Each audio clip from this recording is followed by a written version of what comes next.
जय हिंद साथियों। राज्य लोक सेवा आयोग के जो प्रारंभिक पेपर होने वाले हैं उसके लिए मैं आप लोगों को कुछ महत्वपूर्ण प्रश्न बताने वाला हूं और थोड़ा बहुत उसके बारे में समझाने वाला भी हूं कि प्रश्न कैसे आते हैं एग्जाम में और आपको उसे कैसे टिक करना है। तो चलो मैं आपको बता देता हूं। देखो, यहाँ पे पहला प्रश्न क्या है। पहला प्रश्न है, निम्नलिखित में से कौन से स्थल में तीनों नगरों के अवशेष प्राप्त हुए हैं। पहला है मोहनजोदड़ो, दूसरा है संघोल, तीसरा है कालीबंगा और चौथा है धौला वीरा दिया हुआ है। और एक ऑप्शन और है, इनमें से कोई नहीं। पहले इनमें से कोई नहीं ऑप्शन हुआ करता था लेकिन बाद में इसे हटा दिया गया है। अब सिर्फ 4 ऑप्शन होते हैं, ए, बी, सी और डी। तो हमें यहाँ पे क्या देखना है, 3 नगरों के अवशेष देखना है। तो मैं आपको थोड़ा-सा बताना चाहूँगा, ये जो 3 नगरों के अवशेष जो प्राप्त हुआ है, ये प्राप्त हुआ है धौलावीरा में। अब याद कैसे रखोगे धौलावीरा को? तो मैं आपको ये भी बता देता हूँ कि इसे याद कैसे रखना है। धौलावीरा जो जगह है वो गुजरात के कच्छ जनपद में है। किस जनपद में? गुजरात के कच्छ। अगर थोड़ा-सा डीप पूछते हैं, तो आपको इसे इस प्रकार से डिफाइन करके याद रख सकते हो। बस आपको सुनना है कहानी की तरह और अपने माइंड में बैठा लेना है। तीनों नगरों के अवशेष जो है वो कहाँ से प्राप्त हुए? धौलावीरा से प्राप्त हुए। और ये जो धौलावीरा जगह है वो किस राज्य में है? गुजरात राज्य में, गुजरात के कच्छ जनपद में है। बस इतना जानना है। एक चीज और है कि धौलावीरा से ना 10 अक्षरों वाला क्या प्राप्त हुआ था? नाम पट प्राप्त हुआ था। एक नाम पट मतलब नाम गुदा हुआ पट्टी, समझो। ठीक है, नाम गुदा हुआ एक प्रकार के पट्टी। जैसे आप कोई जीन्स खरीदते हो तो जीन्स में देखना एक स्टील जैसा या फिर एक प्लास्टिक का वहां पे नाम गुदा हुआ कुछ रहता है ना, लिखा हुआ ब्रांड का नाम। सेम वैसा ही एक प्राप्त हुआ था, 10 अक्षरों वाला नाम पट प्राप्त हुआ था। समझ में आ गया? चलो आगे देखते हैं। इसके बाद दूसरा प्रश्न देखो, शाहजहांनामा के लेखक कौन है? तो यहाँ पे 4 ऑप्शन है। एक तो है गुलबदन बेगम है, शाहजहां है, अब्दुल हमीद लाहौरी है और इनायत खां है। उत्तर क्या रहेगा? इनायत खां है। तो ये चारों जो है वो लेखक है, लेकिन शाहजहां नाम के नामा जो लिखा है ना, इनको लिखा है इनायत खां ने। ठीक है, किसने लिखा है? इनायत खां। तो याद रखना है इनायत खां। और इनायत खां के बारे में एक महत्वपूर्ण जानकारी ये है कि ये जो प्रथम 10 वर्षों के इतिहास को बताने के लिए इसे जाना जाता है, इनायत खां को। ठीक है, किसके लिए जाना जाता है? प्रथम 10 वर्षों के इतिहास को बताने के नाम से इनायत खां को जाना जाता है। और इनायत खां ने ही किसकी रचना की है या किसकी मतलब लिखा किस चीज को है? तो शाहजहां नामा को लिखा है। अगला प्रश्न देखें। अगला है मुस्लिम लीग। मुस्लिम लीग का प्रथम अध्यक्ष कौन था? ये तो अगर आप पढ़ रहे हैं इतिहास तो आपको पहले से पता चल गया होगा कि उत्तर क्या होगा। ऑप्शन देखने की जरूरत ही नहीं है, पता चल गया होगा। कौन है? आगा खां। यहाँ पे जो ऑप्शन दिया है ना आगा खां, उसको लेना है। आगा खां को मुस्लिम लीग का प्रथम अध्यक्ष बनाया गया। अब मुस्लिम लीग के बारे में थोड़ा सा बात कर लेते हैं। मुस्लिम लीग की स्थापना 30 दिसंबर 1906 को ढाका में हुआ था। और ये जो नेतृत्व है ना, किसके नेतृत्व में हुआ था? तो ढाका के जो नवाब हैं, नवाब का नाम था सलीमुल्लाह। याद रखना, कुछ चीजें ऐसे हैं जो थोड़ा सा डीप से पूछ सकता है। तो जो जानकारी थोड़ा डीप से पूछ सकता है उसके बारे में हम भी थोड़ा सा डीप से पढ़ लेते हैं। पढ़ने से कोई दिक्कत नहीं होना चाहिए, याद रखने से ज्यादा बेटर, मतलब याद रखना ज्यादा अच्छा होता है थोड़ा सा डीप जानने से। ठीक है, तो चलो थोड़ा सा बात कर लेते हैं इस पे। ढाका के जो नवाब है, ठीक है, ढाका के नवाब उस समय एक हिसाब से कह सकते हो राजा है, किंग है, लेकिन उस समय उसे नवाब कहते थे। तो ढाका के नवाब कौन है? सलीमुल्लाह। और सलीमुल्लाह के नेतृत्व में 30 दिसंबर, एकदम लास्ट लास्ट बता रहे हैं, मतलब 1907 लगने वाला है। तो 30 दिसंबर 1906 को ढाका में मुस्लिम लीग की स्थापना हुई और इसके प्रथम अध्यक्ष किसको बना दिया? प्रथम अध्यक्ष आगा खां को बना दिया। ठीक, आगे देखते हैं। चौथा प्रश्न देखो, निम्न में से किस स्थान पर अकबर को हुमायूं की मृत्यु की सूचना मिलने पर राजगद्दी पर बैठाया गया? तो उत्तर ये भी पता होना चाहिए। देखो यहाँ पे काबुल है, लाहौर है, सरहिंद है, ये कोई नहीं आएगा। किसको लेना है आपको? कलानौर को लेना है। कलानौर जगह में चलो इसके बारे में आपको बता देता हूँ। हुमायूं कौन है? हुमायूं जो है वो अकबर के पिता। देखो बाबर सुने हो आप लोगों ने, ठीक है, बाबर के बाद हुमायूं, हुमायूं के बाद अकबर। तो बाबर का बेटा कौन है? हुमायूं। हुमायूं का बेटा कौन है? अकबर। ठीक है, तो अकबर। अब मैं इसके बारे में आपको थोड़ा सा बता देता हूँ। हुमायूं जो है उसे बुक पढ़ने का बहुत शौकीन, मतलब देखो, हुमायूं क्या है, हुमायूं को बुक पढ़ने के मतलब हुमायूं जो है वो बुक पढ़ने का बहुत शौकीन है। तो बुक पढ़ने के कारण वो अपने लिए एक लाइब्रेरी का निर्माण कर रहा है। अब लाइब्रेरी आप लोगों ने पिक्चर में देखा होगा, बहुत बड़ा बड़ा होता है, बहुत सीढ़िया, बहुत बड़ा बड़ा होता है और बहुत लंबा लंबा सीढ़िया होता है। ठीक है, तो जो पिक्चर में दिखाते हैं वैसे ही सीढ़िया रहते हैं। तो वो ना बुक रखने के लिए अपने लाइब्रेरी में सीढ़ी के माध्यम से बहुत ऊंचाई तक के चढ़ा था वो, और जैसे ही पैर फिसला और नीचे गिरा उसके बाद उसकी मृत्यु ऑन द स्पॉट हो गई। तो इस प्रकार से हुमायूं की मृत्यु हुई। और जैसे ही हुमायूं की मृत्यु की सूचना किसको मिली? बैराम खां। और बैराम खान कौन थे? बैराम खान जो है, बैराम खां, ठीक है, बैराम खान नहीं, बैराम खां कहते हैं उसे। तो बैराम खां को जैसे ही हुमायूं की मृत्यु की सूचना मिली, तो ये जो बैराम खान है ये अकबर के संरक्षक थे।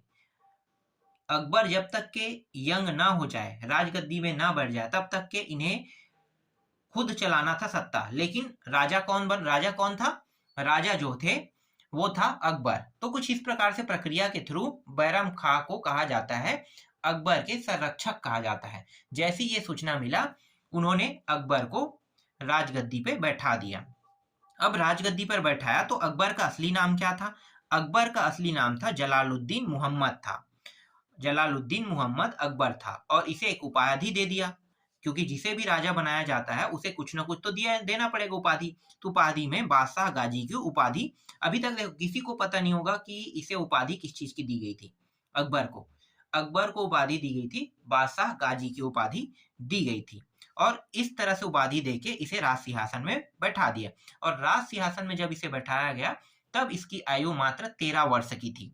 अब अकबर के जन्म के बारे में जान लेते हैं और किस डेट में बैठा है इसको जान लेते हैं। तो राजगद्दी पर बैठा है 14 फरवरी 1956 को बैठा है। और अकबर का जन्म कब हुआ है? 15 अक्टूबर 1900 बोला था क्या? 1500। 14 फरवरी 1556 को इसे राजगद्दी पे बैठाया। और इसकी जो जन्म तिथि है ना, 15 अक्टूबर 1542 को इनका जन्म हुआ था। और इसके माता का नाम क्या था? हमीदा बानो। कई बार प्रश्न कुछ उटपटांग तरीके से पूछ सकता है, जैसे अकबर के माता का नाम क्या था? हमीदा बानो। अकबर का जन्म कब हुआ था? तो बताना है आपको, 15 अक्टूबर 1542 को हुआ था। किस जगह से हुमायूं की गिर की मृत्यु हुई थी? लाइब्रेरी से। और लाइब्रेरी जो जगह में बना है उस जगह का नाम है दीन पनाह भवन नाम है। ठीक है, पुस्तकालय भवन का नाम क्या है? दीन पनाह, मतलब जो जगह है उसका नाम है दीन पनाह भवन। ठीक है, यहीं पे उन्होंने लाइब्रेरी बनाया था। तो कुछ महत्वपूर्ण जानकारी मैंने आपको बता दिया। चलो, और ये जो कलानौर है, ठीक है, उत्तर क्या लेना है? कलानौर लेना है। ठीक है, और ये कलानौर गुरदासपुर के निकट है। और इनके संरक्षक का नाम पूछेगा तो बैराम खां बताना है। कब बैठाया गया पूछेगा तो 14 फरवरी 1556 को बैठाया। इसकी आयु उस समय कितनी थी? तो 13 वर्ष। देखो, थोड़ी सी जानकारी, एक टॉपिक में हमने बहुत सारी जानकारियों को पढ़ लिया। आगे देखते हैं। इसके बाद 5वां प्रश्न देखो, भारतीय राष्ट्रीय कांग्रेस की प्रथम महिला अध्यक्षता थी। तो एक बात याद रखना कि भारतीय राष्ट्रीय कांग्रेस की जो प्रथम महिला अध्यक्षता मतलब अध्यक्षा बनी है ना, वो महिला में एक विदेशी है, और ये विदेशी आयरलैंड की है। तो इसके बारे में कभी भी ज्यादा प्रश्न नहीं पूछते, सिर्फ एक ही प्रश्न आएगा और यही प्रश्न आता है। अगर इसके बारे में कोई प्रश्न पूछेगा तो सिर्फ यही प्रश्न पूछेगा। ठीक है, अध्यक्षा कौन थी? ठीक है, तो क्या बताना है आपको? एनी बिसेंट लेना है। ये सभी हिंदू है, हिंदू बोल रहा हूँ, मतलब इंडियन है। ठीक है, ये सभी कौन है? इंडियन है। तो इंडिया से तो कोई नहीं था, विदेशी है, तो एनी बिसेंट को आपको लेना है। चलो आगे देखते हैं। इसके बाद देखो, नेक्स्ट प्रश्न है, किस वर्ष बंबई में पहली भारतीय कपड़ा मिल की स्थापना हुई? तो सन आपको क्या लेना है? 1854 लेना है। ठीक है, इसके बारे में थोड़ा सा ये भी मैं बता दूं कि इसका जो कपड़ा मिल है किसने खोला है। ठीक है, तो चलो, 1854 में बंबई में जो कपड़ा मिल है ना, वो कावस जी डाबर के द्वारा खोला गया। ये पहला है। ठीक है, भारतीयों के द्वारा खोला गया पहला। ऐसा नहीं है कि विदेशियों ने नहीं खोला है, भारतीयों के द्वारा बोला है ना, तो भारतीय कपड़ा मिल मतलब भारतीयों के द्वारा खोला गया पहला कपड़ा मिल। क्या लोगे उत्तर?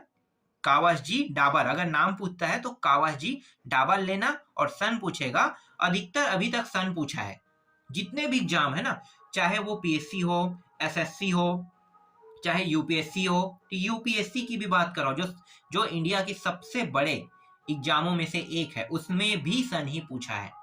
मतलब क्या लेना है आपको? 1854। यहाँ तक कि व्यापम ने भी पूछा है सन को, तो सन ही ज्यादा मायने रखता है यहाँ पे, तो याद रखना 1854। अगला प्रश्न है,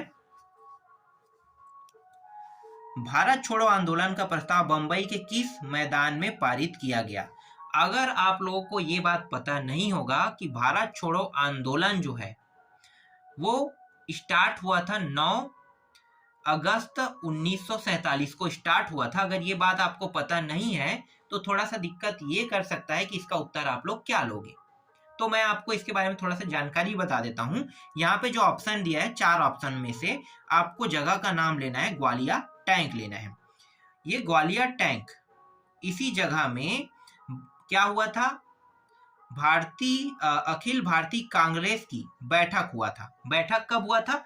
8 अगस्त को। देखो 9 अगस्त को भारत छोड़ो आंदोलन प्रस्ताव, मतलब भारत छोड़ो आंदोलन चालू हो गया था, लेकिन प्रस्ताव उसके जस्ट एक दिन पहले पारित हुआ था, और ये कुछ संशोधन के थ्रू पारित हो गया। मतलब 8 अगस्त 1942 को बंबई के कौन सी जगह में? ग्वालियर टैंक नाम के जगह में एक अधिवेशन हुआ।